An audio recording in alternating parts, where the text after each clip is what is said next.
The ash clings to damp skin.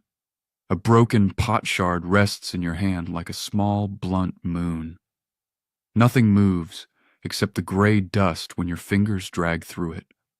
At first, it looks like a man sitting on the ground outside the city, his robe torn, his body marked, his children gone, his house emptied by wind and fire.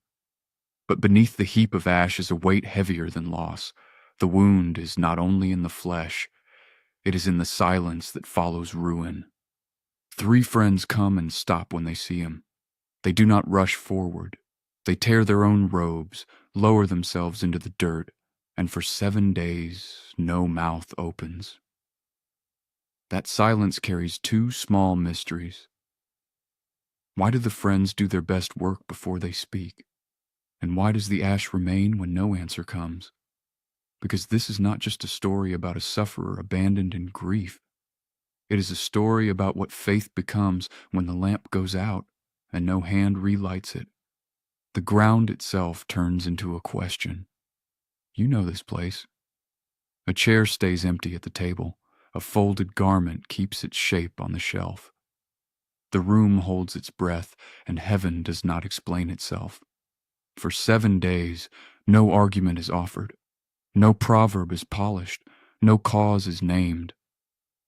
The friends sit close enough to hear breathing, and that nearness says more than their later speeches ever will. Then the words begin, and the room inside the story hardens. They build tidy reasons from old stones.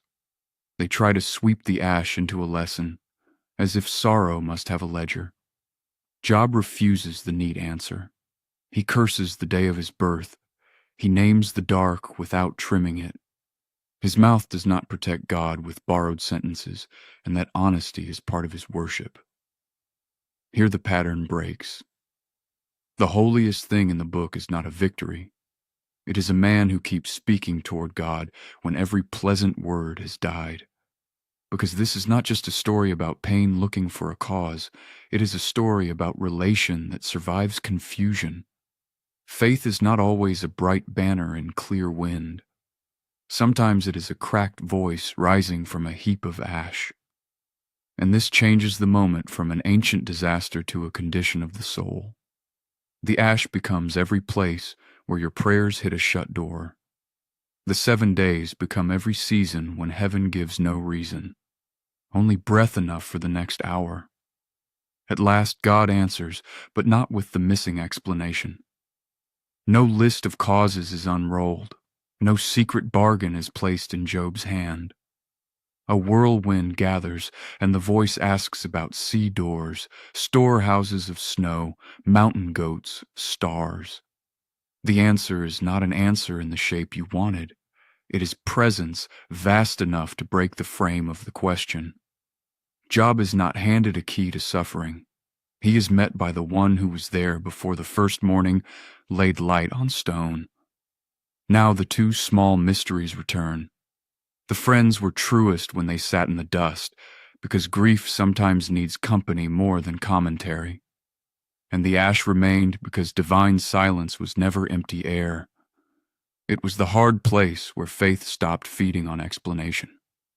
You realize that Job in the ashes is not just about one righteous man under unbearable loss. It is about the soul learning to remain before God when no reason is given. What looked like history was a map of the soul. The potshard in your hand, the ash at your knees, the long quiet, and beyond it all, not an explanation, but a voice.